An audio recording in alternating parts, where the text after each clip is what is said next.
Welcome to my video on the launch of the Super Nintendo. This story begins in 1986 in Japan. And the story of the Super Nintendo doesn't actually begin with Nintendo, it actually begins with Hudson. They were actually one of the first third-party developers for the Famicom, and as well as releasing their own games, in 1984 Nintendo actually let Hudson develop the Family Basic programming language for the Famicom, which actually allowed people to plug a keyboard into the system in order to write your own games. By building this software for Nintendo, Hudson actually gained a really deep understanding of how the hardware worked at a fundamental level, and actually spent the next 2 years creating their own prototype version of a console. And apparently the developers at Hudson are big train nerds, because they actually named their console the C62, which is actually a type of train that uses a Hudson wheel mechanism or something. I'm not entirely sure, but either way, the name C62 and the name Hudson are connected to trains somehow. So they took this C62 console prototype to Nintendo, and they were expecting Nintendo to actually publish that as their successor to the Famicom, but obviously Nintendo was kind of upset that one of their first third-party developers went behind their backs and created a completely brand new console all on their own, so they of course declined that offer and said that Nintendo is better off producing their own hardware. So Hudson carried on without Nintendo and released the C62 under its new name, the PC Engine, on October 30th, 1987. But of course, Nintendo didn't want Hudson to get all the press, so the month before, in September, Nintendo actually first formally announced a successor to the Famicom. And in this original announcement, they also announced that the Super Famicom would also be backwards compatible with the original Famicom, which is something that obviously didn't end up becoming true, but they did try and make it work. So let's skip forward now to 1988 and some more details about the Super Famicom. So it was actually almost another year entirely before Nintendo brought up the Super Famicom again. This time they made an announcement in a magazine called Touch. And in it, Mr. Yamauchi, who was the president of Nintendo at the time, gave away the first proper concrete details of the system, so let's take a look at what he said. He began by saying that people were getting bored of the Famicom, and that's the reason that Nintendo needed to create a successor. The specs for the Super Famicom would be announced a few months later, he said, on November 21st, which we'll look at in just a little bit.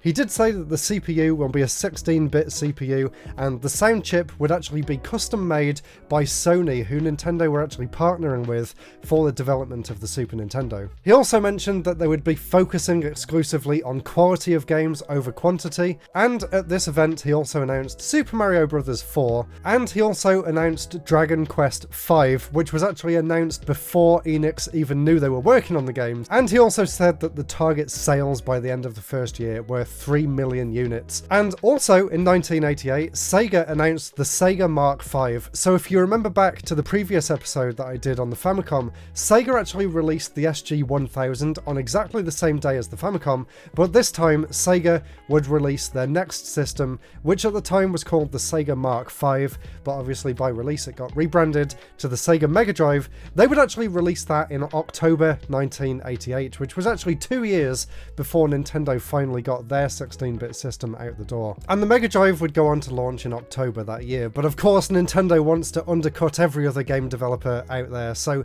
in September, the month before, they announced another special event. Surprisingly, the event was not to announce more details of the Super Famicom, it was actually to show off Super Mario Bros. 3.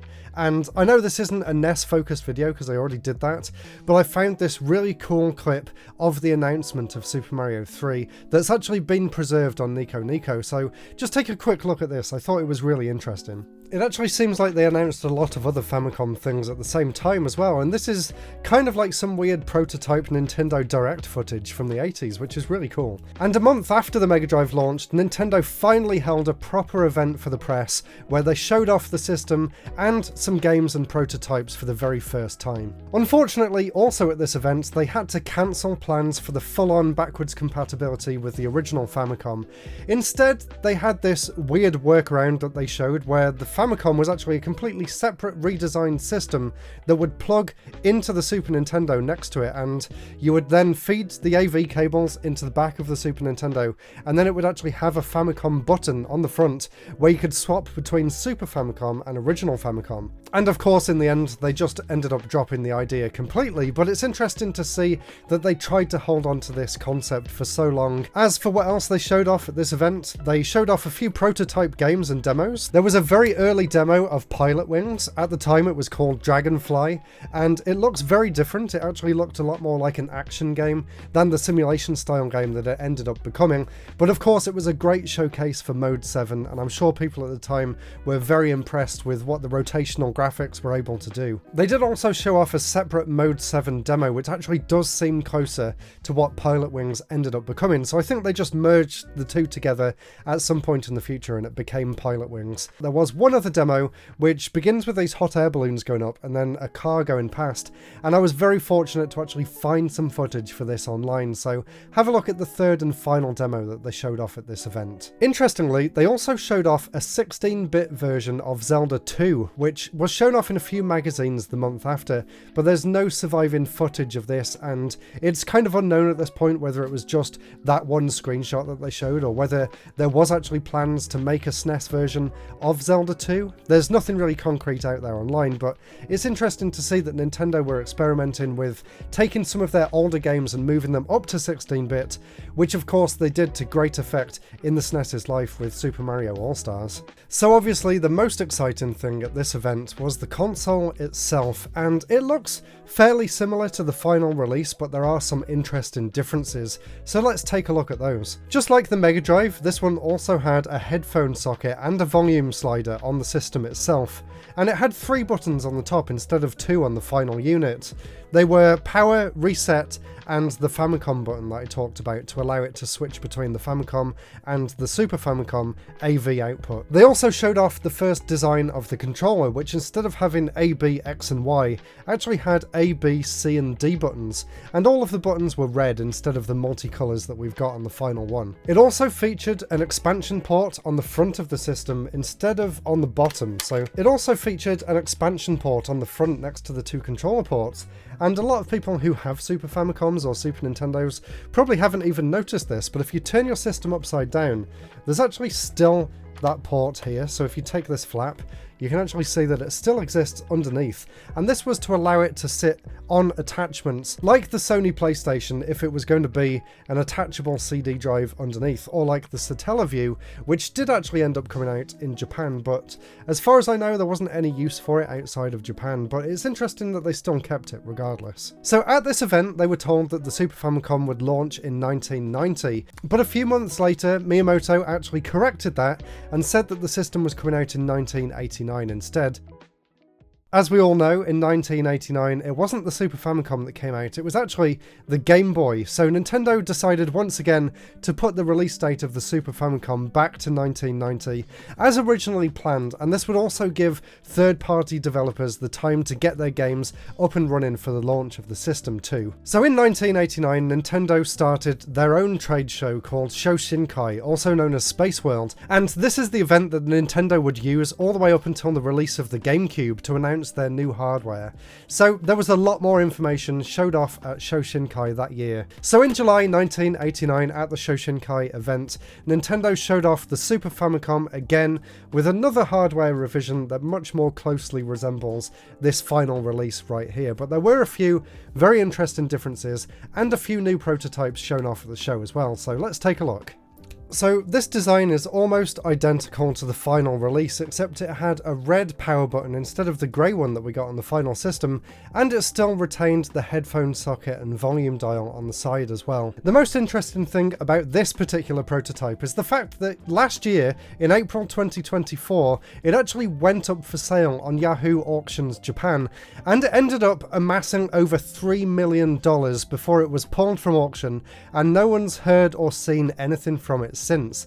Such a strange event, but it's really cool that one of them is still out there. And on that version as well, it also had the smaller controller ports and the extension port on the front as well, and there was a second revision that was shown a little bit later on that removed that port and obviously put it on the bottom like the final release. And the other cool thing that was showed off at Shoshinkai was the first reveal of Super Mario World as well. And this version of the game is completely different to what was finally released. And what is so cool about this is the fact that over the years, a lot more information has come out about this first prototype from 1989. There was a bunch of screenshots in magazines, there's some video out there online as well, and what fans have managed to do is actually recreate that entire first presentation of Super Mario World and put it onto a ROM as well, and I actually hooked it up on the CRT over there using the EverDrive and actually got to experience for myself what people would have seen and played in 1989, and it's so interesting to see the kind of mix of Super Mario 3 and what would finally become Super Mario World in one game. And obviously the levels are all completely broken and it doesn't feel anything like the final release, but it's so cool to see this in really high detail rather than the really low quality scans that have been floating out around there online all this time. So that's what happened at the Shoshinkai event in 1989. And now let's move on to 1990, and finally the public actually get their hands on the system for the first time. So at their next Shoshinkai event, which was the year later in August 1990, the final version of the system was finally shown off, this one right here. And as well as that, they also invited the public to this event, and there was a whole range of games for them to play as well, including ActRaiser, Super Mario World, F-Zero, SimCity, Pilot Wings, Final Fight, Gradius 3, Super R-Type, Big Run, Parodius, Bombooza, Ultraman, Draken, Super Ghouls and Ghosts, and Populous. So an incredible range of games at the event for people to try out. And Nintendo finally had a firm release date for the system in Japan, so launch day was set for November 21st, 1990, but of course it didn't go without its problems. So the system was way more popular than the stock Nintendo had for it.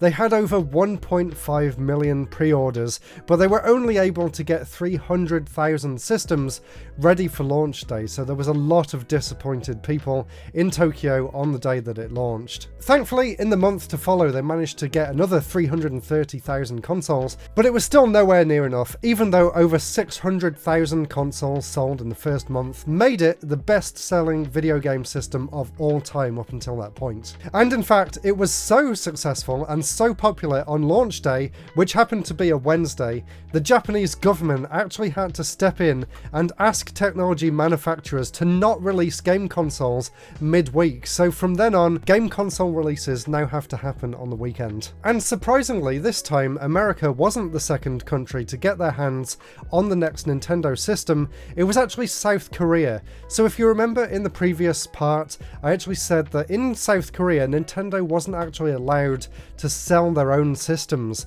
They had to go through a Korean company.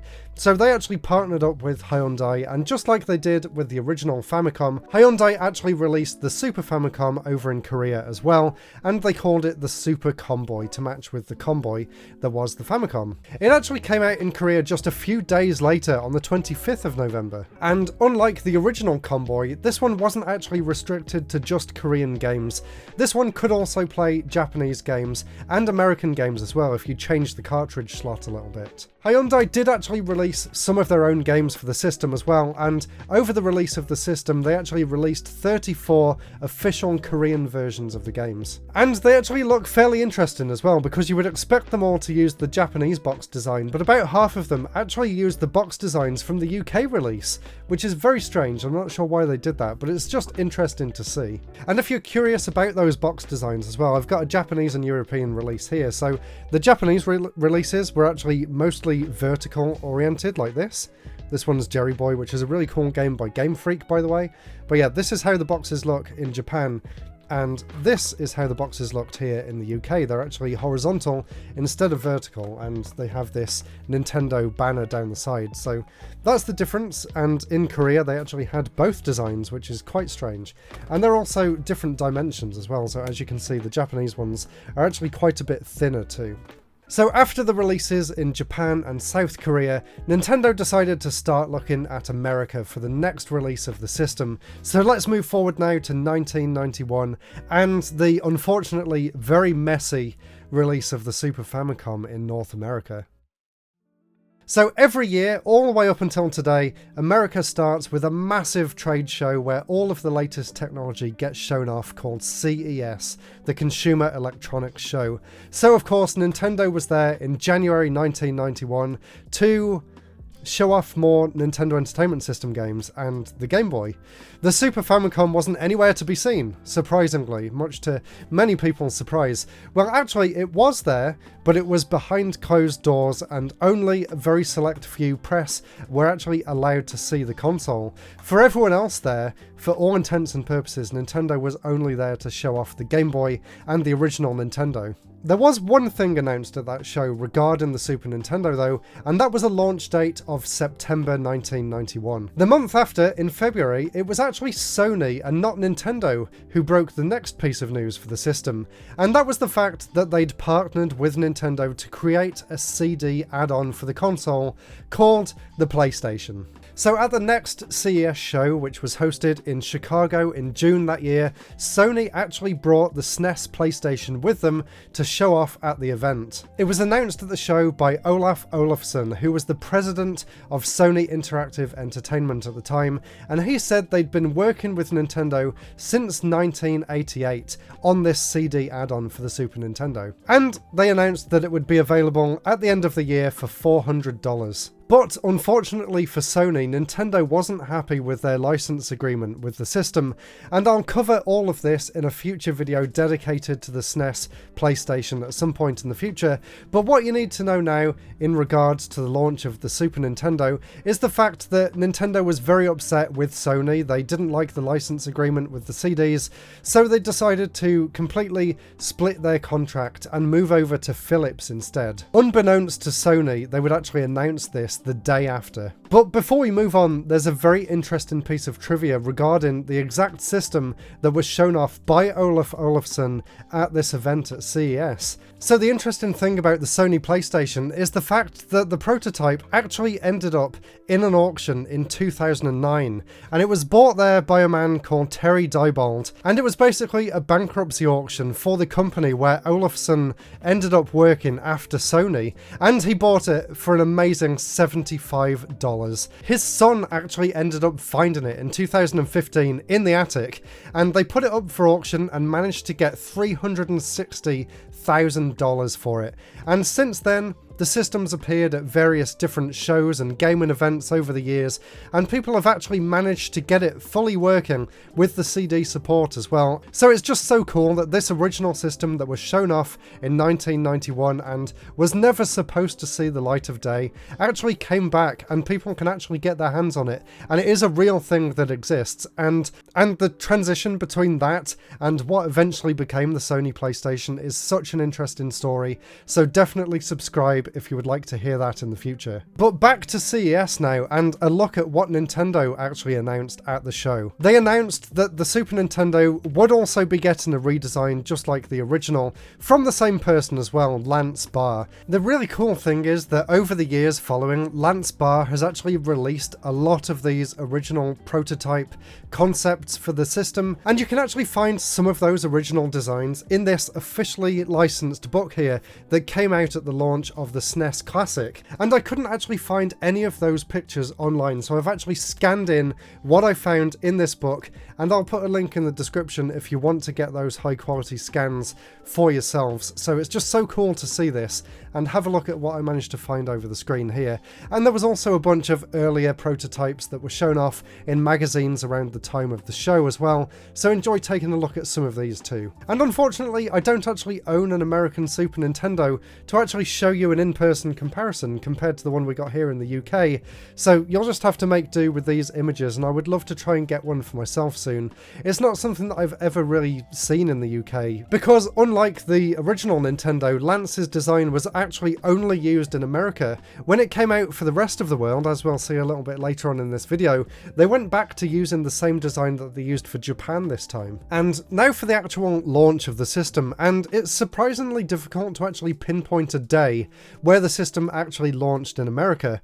From what I can see, there wasn't any test launch this time, so it did launch for the entirety of the United States rather than just New York like it did before. At CES, they announced the date as September the 1st, but from what I can see online, there's actually newspaper articles that say the official release date was September the 9th.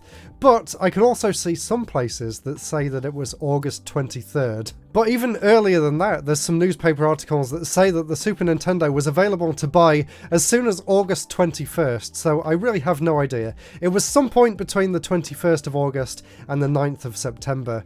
During that rollout period, the Super Nintendo was available to buy throughout the United States. To me, it kind of seems like the system was just being sold as soon as the shops actually got their stock in and they didn't actually wait for an official street date. That's what I can tell anyway. And by the end of the year, they managed to sell just over 700,000 units, which is very good. But they still had a lot of catching up to do, considering Sega had already been on the market for about 2 years at that point with their 16-bit system. And as for launch titles in America, this one's also kind of difficult to pin down. So from what I've been able to pinpoint from adverts at the time, from official books, and from unofficial history books as well, there seems to be somewhere between 2 official releases at launch, which are for sure Super Mario World and F-Zero, somewhere between that and 11. So somewhere between the launch window of August and September, you could also buy Pilot Wings, F-Zero, Gradius, Populous, Super Bases Loaded, Super R-Type, UN Squadron, Super Mario World, Draken, Howl's Hole-in-One Golf, and SimCity. So that is the launch window for the Super Nintendo in North America. It's actually a very good lineup, and there's actually a really nice variety of different genres there too. Now we're moving to 1992, and the next region to get the Super Nintendo was actually here in the UK. And in April 1992, specifically April the 11th, you could go into game stores here in the UK and pick up this bundle here, which includes 2 official controllers and Super Mario World, and you could also get a bundle with just 1 controller as well. It was actually brought over here in the UK by Bandai, so Mattel wasn't anywhere to be seen this time, thankfully. Bandai actually took over distribution right from the start, and you can actually see Bandai's logo right there on the back of the box, which is always really cool to see. So I'm really happy to have this. This is the launch day version of the system. Here's the system itself. It's based on the Japanese design. As you can tell, it's actually identical to the Japanese one as far as I can tell, apart from the fact that it says Super Nintendo there instead of Super Famicom. And as far as I can see, here in the UK, we actually had 5 launch titles. We had Super Mario World, F-Zero, Super Tennis, Super Soccer, and R-Type. And I know that because they were actually featured on the side of the packaging. You can see the other games right there. And for the announcement of the Super Nintendo in the UK, Nintendo, as far as I can tell, didn't actually put on any shows for the UK release. It was actually mostly advertised in magazines at the time. So in January of 1992, a brand new Nintendo-focused magazine called Total was released, and they were hyping up the Super Nintendo a lot. I've actually got a scan here from the announcement of the Super Nintendo for the UK launch, and you can feel the excitement. I just loved reading magazines back then, and I would have loved to be in the hype of the Super Nintendo back then. Unfortunately, I was born a little bit too late for that, but I was definitely there for the hype of the N64, which we will cover in the next video. And now for the launch in Europe, which followed a few months later in July 1992, and you'll be very pleased to know that it is nowhere near as convoluted as the European launch was for the original Nintendo. Thanks to Nintendo setting up their European headquarters in 1990, it was actually a lot more streamlined this time. So all throughout Europe, as far as I can see, it was released at the same time, which was July 1992. And that's basically all I can see for the release in Europe. As far as I can tell, it released with the same launch games as here in the UK, and this time all of the carts throughout Europe and the United Kingdom are all interchangeable with each other. They all run off the same system. In 1993 and 1994, there was a few more releases for the Super Nintendo in various different countries. Let's begin first with Italy, who released in 1993. So, unfortunately, Italy was another country that had to deal with Mattel, who were obviously very bad at distributing Nintendo products back in the day. But thankfully, Mattel distanced itself from Nintendo after Nintendo of Europe was founded. But over in Italy, they weren't actually controlled by Nintendo of Europe, they were actually controlled by a different company called Gig, which took over Mattel in 1991, and they made their own commercials and their own distributions for the Game Boy and the Super Nintendo. Solo con Nintendo! And they were also tasked with selling unsold Mattel stock of the original Nintendo as well. The next region to get the console was Brazil, and that was in August of 1993. As I mentioned in the previous part, Nintendo was basically distributed in Brazil by a company called Playtronic. There's a lot of weird, dubious legalities around that brand, and have a look at part 1 if you want more detail about that. But the really interesting thing was the fact that they used the North American design of the system, not the Japanese or European design. So that was released in August of 1993. At the same time as the original Nintendo, so both the Nintendo and the Super Nintendo came out in 1993 in Brazil. And the Super Nintendo actually did a lot better than the original Nintendo because, like I mentioned in the previous part, there was already many clone systems for the Famicom and the NES in Brazil at the time, but because the Super Nintendo was a fairly new console, there hadn't been those kind of Chinese knockoff systems, so it did do slightly better, although it was still far too expensive for the majority of the population at the time. And it does seem like Playtronic really tried to get Nintendo into Brazil, but obviously Sega still had a stronghold there. I did manage to find out that Brazil actually had some Portuguese translated Super Nintendo games released by Playtronic themselves, which is great to see though. Now we're moving over to 1994, and the next region to get it was actually Russia. For the first time, they actually got an official Nintendo console. So what you need to know for now is the fact that the original Famicom was never officially released in Russia. There was a bunch of clone consoles which were released by a company called Dendy, who had been releasing clone Famicoms since 1992. But in 1994, Dendy was asked to visit Nintendo of America, and they were actually offered to release the SNES and the Game Boy officially in Russia as long as they stopped selling clone consoles and Sega consoles. And again, Russia used the Japanese and European design of the system. I can't see any information about how the games actually got there. I don't know if there's Russia-specific games or if they just imported games from Japan. Let me know down in the comments below if you know any more than I do. And the final region that we're talking about here in this video is actually Poland, and Poland and Nintendo don't really have a very good relationship, but let's see what happened here with the Super Nintendo. So obviously Russia and Poland are very linked in their history, and it wasn't actually until 1994 that Poland had any specific copyright laws at all. So as far as Nintendo was concerned, there was absolutely no point entering the Polish market until those laws came into effect, because obviously, just like Brazil, just like Venezuela that we mentioned in the last video, just like Russia, they had their slew of fake third-party Famiclone systems, and that was basically Nintendo in Poland, although for the most part Poland was a lot more interested in the PC market, just like the UK and a lot of Europe was in the early 90s too. But once those laws were in place, Nintendo finally decided to enter the Polish market, and they did so through a Polish company called Entertainment Systems Poland, after they managed to form a partnership with an Austrian and Eastern European distributor called Stadelbauer. I have no idea how to pronounce that. But they were the Eastern European distributor for Nintendo, and they actually got the Nintendo system. I don't really think it did very well though, and it retailed for a very high price, and at the time inflation was very high in Poland, and people didn't have much spending money, so I'm sure for the majority of the Super Nintendo's life, it was basically non-existent in Poland, and people just kept enjoying Famiclones. Anyway, we finally made it to the end of the episode about the launch of the Super Nintendo. That's all the information that I could find about the system all around the world, so let me know down in the comments below if you enjoyed this. If you did enjoy this and you want to see the history of the Famicom, which I did previously, then click the video up there and watch that one next, and stay tuned because Nintendo 64 is coming very soon. Thank you all so much for watching, and I'll see you all again in the next episode. Goodbye.